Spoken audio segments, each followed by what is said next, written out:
Lumalala ang tensyon sa Middle East matapos lumabas ang ulat na lihim umanong umatake ang United Arab Emirates sa loob mismo ng Iran habang nagpapatuloy ang giyera sa rehiyon. Kasabay nito, sunod-sunod din ang missile at drone attacks, military deployments at pag-init ng relasyon ng Iran, Israel, Amerika at mga bansang Gulf. Pero hanggang saan kaya aabot ang krisis na ito bago tuluyang sumabog ang mas malaking digmaan sa Middle East? At yan ang aalamin natin sa JP Amazing Stories.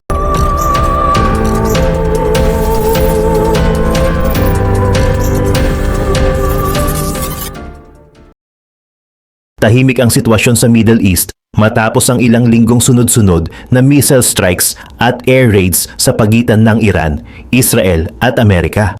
Pero habang iniisip ng maraming bansa na unti-unti nang bumababa ang tensyon dahil sa inanunsyong temporary ceasefire, may mga intelligence reports pa lang nagsisimulang lumabas tungkol sa isang mas sensitibong operasyon na hindi agad isinapubliko. Ayon sa ulat ng The Wall Street Journal, isa umano sa mga bansang lihim na direktang sumali sa opensiba laban sa Iran ay ang United Arab Emirates. Hindi ito agad kinumpirma ng gobyerno ng United Arab Emirates. Pero ayon sa mga source na may kaalaman sa operasyon, ilang strategic Iranian targets umano ang tinamaan sa mga lihim na strike noong unang bahagi ng Abril. Isa sa pinakaimportanteng target ay ang refinery sa Lavan Island, isang critical oil facility ng Iran sa Persian Gulf.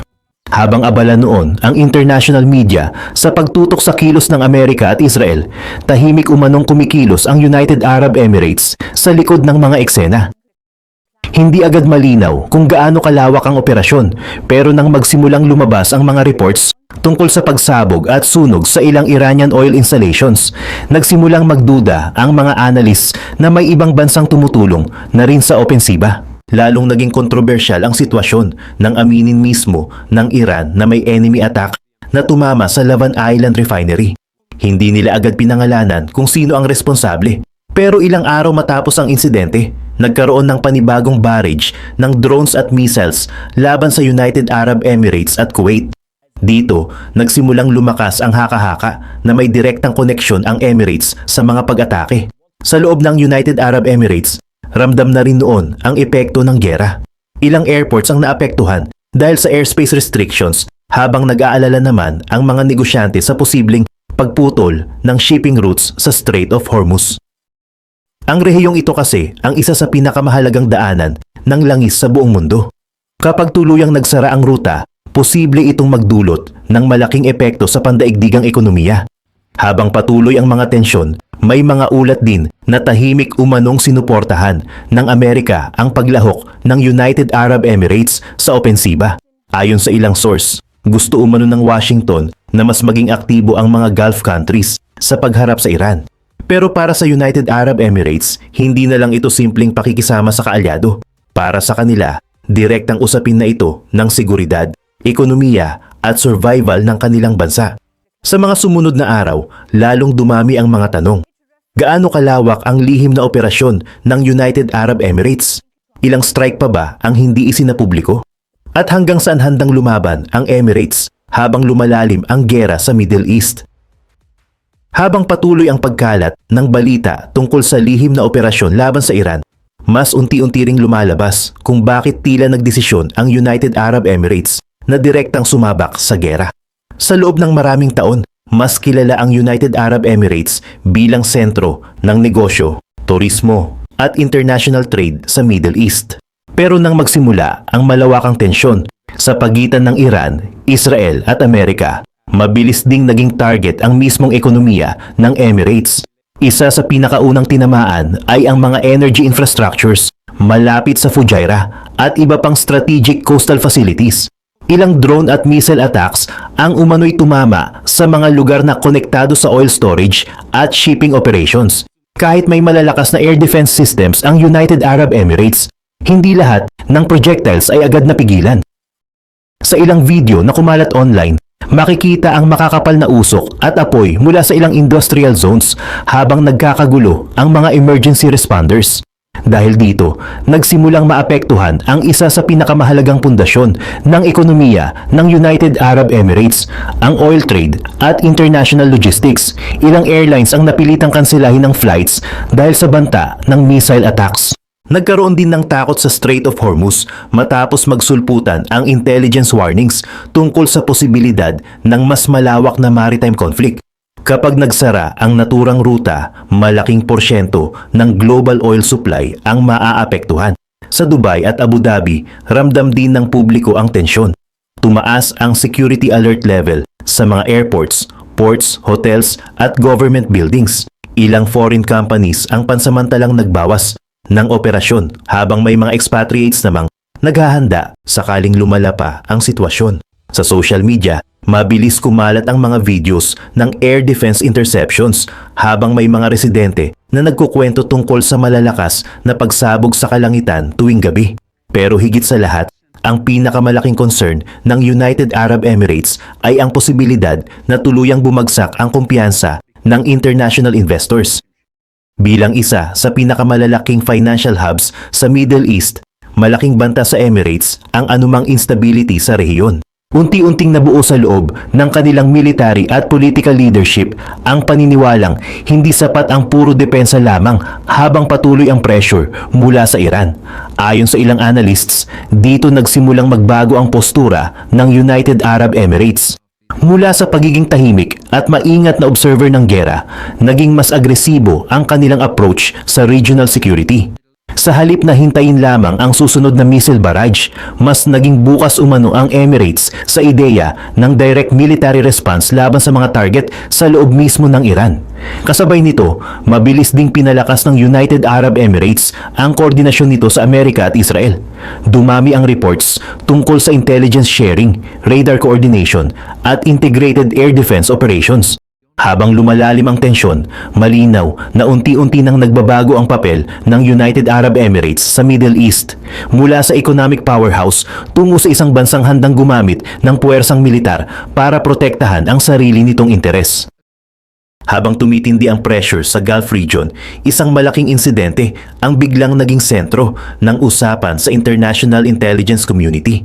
Madaling araw noon nang makarinig ang mga residente malapit sa Lavan Island ng sunod-sunod na malalakas na pagsabog mula sa direksyon ng isa sa pinakamahalagang oil facilities ng Iran. Ilang minuto lang ang lumipas. Nagsimula nang makita ang malalaking apoy at makapal na usok na mabilis umakyat sa kalangitan. Ang Lavan Island Refinery ay isa sa strategic energy hubs ng Iran sa Persian Gulf. Dito dumadaan ang bahagi ng oil processing at export operations ng bansa. Dahil sa lokasyon nito, malapit sa pangunahing shipping routes, matagal na itong itinuturing na sensitibong target sakaling lumawak ang gera sa rehiyon. Kaya nang lumabas ang balita tungkol sa pagsabog sa refinery, agad itong naging malaking usapin sa international media at defense analysts. Sa mga unang ulat mula sa Iranian sources, tinukoy lamang nila ito bilang enemy attack. Hindi agad sinabi kung sino ang responsable, pero ayon sa ilang intelligence leaks, posible umanong ginamitan ng coordinated airstrike ang operasyon. May mga reports na mababang lipad umano ang ginawang approach ng attacking aircraft upang makaiwas sa Iranian radar systems. Dahil dito, naging mahirap para sa air defenses ng Iran na agad matukoy ang direksyon ng opensiba. Habang nagpapatuloy ang sunog sa refinery, mabilis ding naapektuhan ang operasyon sa paligid ng Persian Gulf. Ilang barko ang pansamantalang inalerto habang nagkaroon ng panic sa ilang shipping companies na gumagamit ng rutang malapit sa Iran. Tumaas din agad ang presyo ng langis sa international market matapos lumabas ang balita tungkol sa posibleng pagkasira ng ilang oil processing facilities. Sa loob mismo ng Iran, naging mainit ang reaksyon ng publiko at military officials. May mga panawagan para sa agarang paghihiganti habang kumalat online ang mga video ng nasusunog na refinery structures. Sa ilang footage, makikitang hirap kontrolin ng emergency crews ang apoy. Dahil sa lawak ng pinsala sa fuel storage sections, tumagal pa umano ng ilang oras bago tuluyang bumaba ang intensity ng sunog. Mas lalong naging sensitibo ang insidente dahil nangyari ito bago pa opisyal na magsimula ang kasalukuyang ceasefire sa pagitan ng mga bansang sangkot sa gera. Habang may mga usapang diplomatic channels na noon tungkol sa temporary truce, tila may mga operasyon pa ring nagpapatuloy sa likod ng mga eksena. Para sa ilang analysts, posibleng sinadya ang timing ng strike upang magbigay ng huling pressure sa Iran bago tuluyang huminto ang malawakang opensiba. Pero habang tumatagal, mas dumadami rin ang tanong. Gaano kalaki ang tunay na pinsala sa Laban Island Refinery? Ilang lihim pang operasyon ang hindi nalalaman ng publiko? At kung handang tamaan ng mga bansang Gulf ang strategic oil facilities ng Iran, ano pa ang susunod na maaaring targetin sa nagpapatuloy na tensyon sa Middle East? Hindi nagtagal matapos ang insidente sa Laban Island, nagsimula nang gumalaw ang Iran. Sa loob ng ilang araw, sunod-sunod na military alerts ang inilabas sa iba't ibang bahagi ng Gulf region habang may mga intelligence reports tungkol sa posibleng retaliatory strikes. Muling naging abala ang mga air defense operators sa United Arab Emirates at Kuwait matapos makakita ng kahina-hinalang galaw mula sa Iranian drone at missile units. Isang gabi, biglang umugong ang mga warning sirens sa ilang strategic areas sa Emirates. Sa kalangitan, makikita ang mabilis na paglipad ng mga interceptor missiles habang sinusubukang harangin ang paparating na drones at ballistic projectiles. Sa ilang video na kumalat online, makikita ang sunod-sunod na flash sa himpapawid habang may malalakas na pagsabog na naririnig mula sa malayo. Ayon sa mga ulat, ilang target sa United Arab Emirates ang muling tinutukan ng Iran kabilang ang energy-related infrastructures at logistics facilities. Sa Kuwait naman, nagtaas agad ng pinakamataas na security alert ang military matapos makatanggap ng impormasyon tungkol sa posibleng paglapit ng Iranian projectiles. Nagkaroon din ng pansamantalang pagsuspinde sa ilang flight operations habang minomonitor ang sitwasyon sa himpapawid. Habang tumatagal ang tensyon, lalong dumadami ang military assets sa Persian Gulf. Mas naging agresibo ang pagpapatrolya ng mga fighter jets habang halos gabi-gabi nang may radar tracking at interception operations. Ang dating regional tension lamang ay unti-unti nang nagiging direktang military confrontation sa pagitan ng Iran at ilang Gulf states. Sa Tehran, maraming hardliners ang nanawagan ng mas mabigat pang paghihiganti. Para sa kanila, hindi na sapat ang depensibong postura habang patuloy umanong tinatamaan ang strategic infrastructures ng Iran. Kasabay nito, mabilis ding kumalat ang propaganda videos at military statements na nagpapakitang handa pa ang Iran sa mas malawak na sagupaan kung kinakailangan. Habang lumalala ang sitwasyon, nagsimulang magtanong ang international community kung hanggang saan kayang pigilan ang tuluyang pagputok ng mas malaking regional war.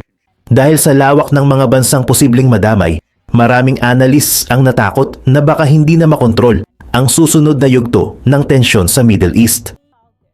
Sa likod ng lumalawak na kaguluhan, mas naging malinaw sa intelligence circles na hindi nag-iisa ang United Arab Emirates sa mga operasyon nito laban sa Iran. Bagamat walang direktang pag-amin mula sa Washington, may mga ulat na tahimik umanong suportado ng United States ang mas agresibong papel ng Emirates sa giyera. Ayon sa ilang sources, matagal nang hinihikayat ng Trump administration ang mga bansang Gulf na maging mas aktibo sa regional security operations.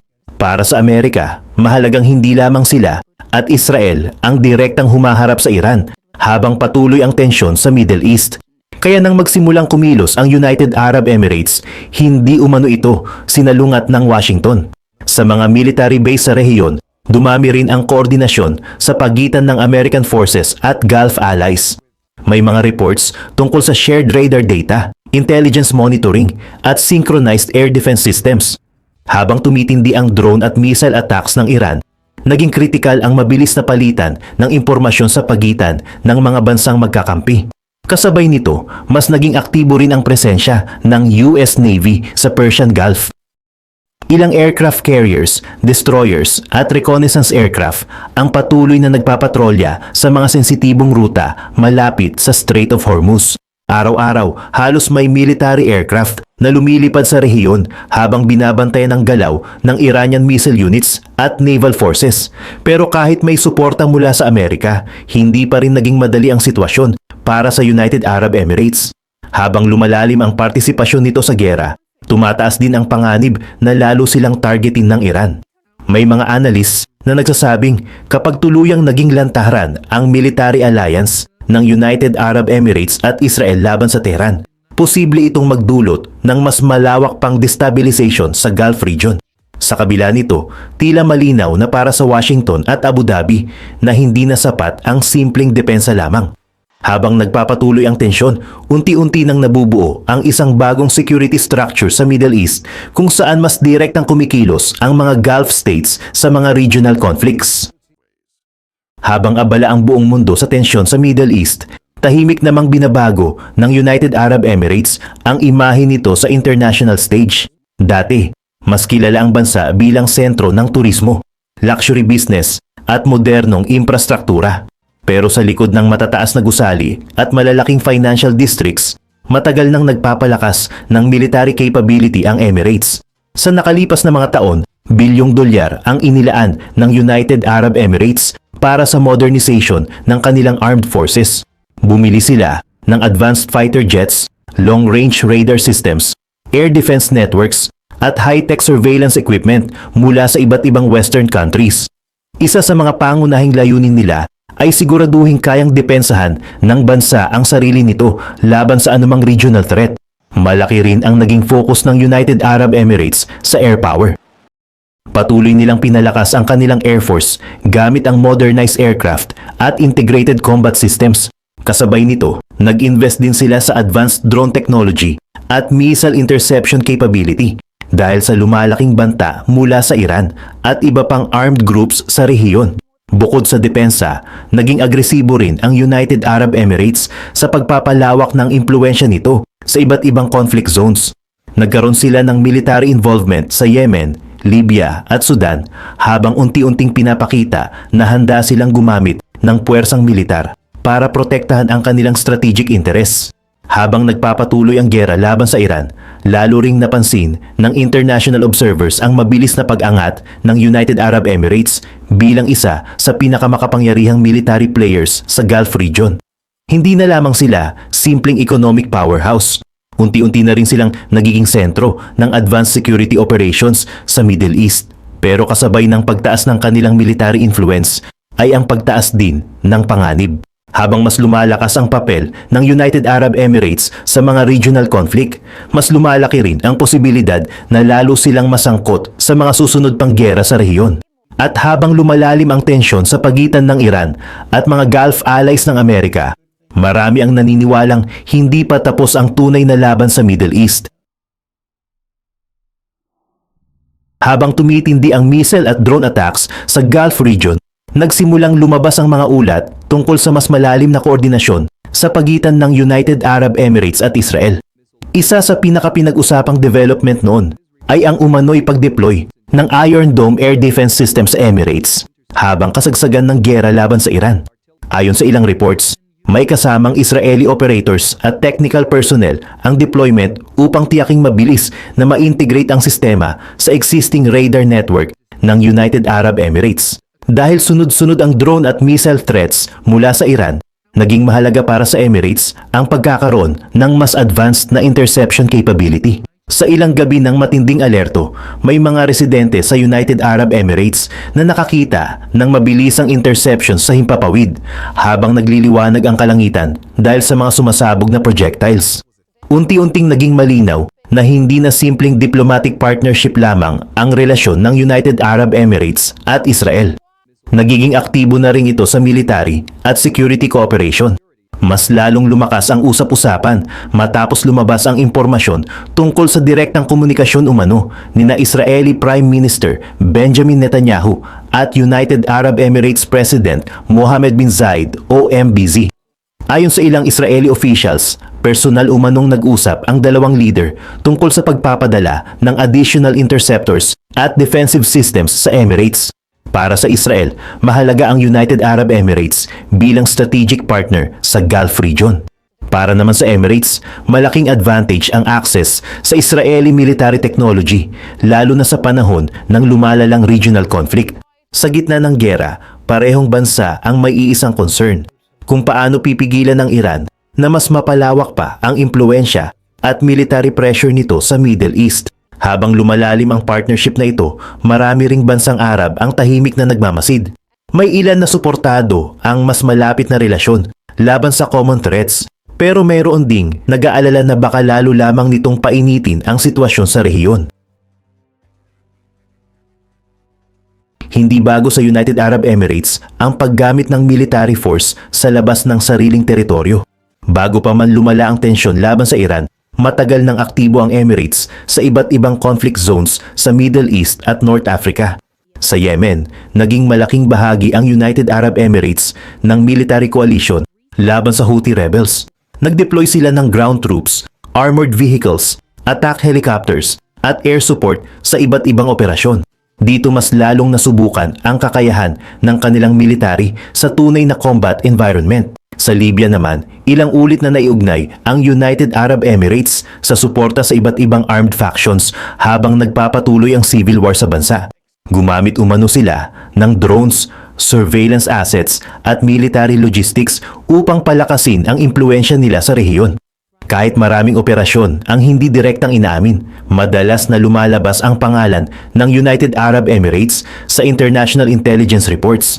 Sa Sudan, naging bahagi rin umano ang Emirates sa mga strategic negotiations at covert support operations habang magulo ang sitwasyon sa bansa. Unti-unting nabuo ang imahe ng United Arab Emirates bilang bansang hindi natatakot gumamit ng military at intelligence networks upang protektahan ang geopolitical at economic interests nito. Dahil sa mga nakaraang operasyong ito, naging mas bihasa ang United Arab Emirates sa modern warfare, drone operations, logistics coordination at international military partnerships. Hindi na lamang sila umaasa sa depensa, natuto na rin silang magsagawa ng long-range operations at regional force projection. Habang papalapit ang tensyon sa Iran sa mas kritikal na yugto, malinaw na ginagamit ngayon ng United Arab Emirates ang mga natutunan nito sa iba't ibang gera upang palakasin ang posisyon nito sa Middle East. Sa likod ng lahat ng military operations at political alliances, isang bagay ang malinaw na gustong protektahan ng United Arab Emirates, ang ekonomiya nito. Bilang isa sa pinakamalalaking oil exporters at trade hubs sa Gulf region, malaking banta sa bansa ang anumang instability sa Persian Gulf at Strait of Hormuz. Araw-araw, milyon-milyong bariles ng langis ang dumadaan sa naturang ruta. Kapag may missile attack, naval confrontation o drone strike malapit dito, agad na aapektuhan ang global oil market. Kaya para sa United Arab Emirates, hindi lamang simpleng territorial issue ang gera laban sa Iran. Direktang nakataya rito ang daloy ng kanilang negosyo, shipping industry at financial stability. Nang magsimula ang serye ng attacks sa oil facilities at ports sa Gulf region, nagsimulang magtaas ng alarma ang international shipping companies. May ilang barko na umiwas sa ilang ruta habang tumaas naman ang insurance costs para sa mga cargo vessels na daraan sa Persian Gulf. Sa Dubai at Abu Dhabi, mabilis ding naramdaman ang epekto ng regional instability. Bumagal ang ilang business transactions habang may mga investors na naghintay muna bago maglabas ng bagong kapital sa rehiyon. Dahil dito, mas naging determinado ang United Arab Emirates na tiyaking hindi tuluyang mawawala ang kontrol sa mahahalagang economic routes nito. Para sa Emirates, ang pagpapakita ng military strength ay hindi lang para sa seguridad. Isa rin itong mensahe sa buong mundo na handa nilang protektahan ang kanilang oil trade, ports at economic infrastructure kahit mga hulugan ito ng direktang pakikilahok sa gera. Habang tumatagal ang tensyon, mas maraming bansa sa Gulf region ang nagsisimulang maghanda para sa posibilidad ng mas malawak na gera. Dumami ang military drills, naval patrols, at missile defense operations habang patuloy ang palitan ng pagbabanta sa pagitan ng Iran at mga kaalyado ng Amerika. Sa loob ng mga intelligence agencies, may pangamba na baka hindi na manatiling limitado ang conflict sa Iran, Israel at United Arab Emirates lamang. Kapag may isa pang malaking strike na mangyari sa oil facilities o civilian infrastructure, posible umanong mabilis na madamay ang iba pang Gulf nations. Kasabay nito, patuloy ding dumarami ang military assets ng Amerika sa Middle East. May mga bagong fighter squadrons, surveillance aircraft, at naval vessels na ipinadala sa rehiyon habang pinapalakas ang koordinasyon sa mga allied countries. Sa Tehran naman, hindi rin bumababa ang tensyon. Patuloy ang pagpapakita ng Iran ng missile capability at drone production, habang naglalabas ng matitinding pahayag ang ilang military leaders laban sa mga bansang sumusuporta sa opensiba laban sa kanila. Habang lumalalim ang divide sa pagitan ng mga magkakamping bansa, maraming analysts ang natatakot na baka nagsisimula pa lamang ang mas malaking krisis sa Middle East. Dahil sa dami ng bansang may military involvement, sapat na ang isang maling kalkulasyon o hindi inaasahang strike upang tuluyang sumabog ang isang regional war na mahirap ng pigilan. At habang patuloy ang mga lihim na operasyon, retaliation at military build-up, isang tanong ang bumabagabag sa buong mundo. Ang paglahok ba ng United Arab Emirates sa giyera laban sa Iran ang magiging simula ng mas malawak at mas mapanganib na digmaan sa Middle East?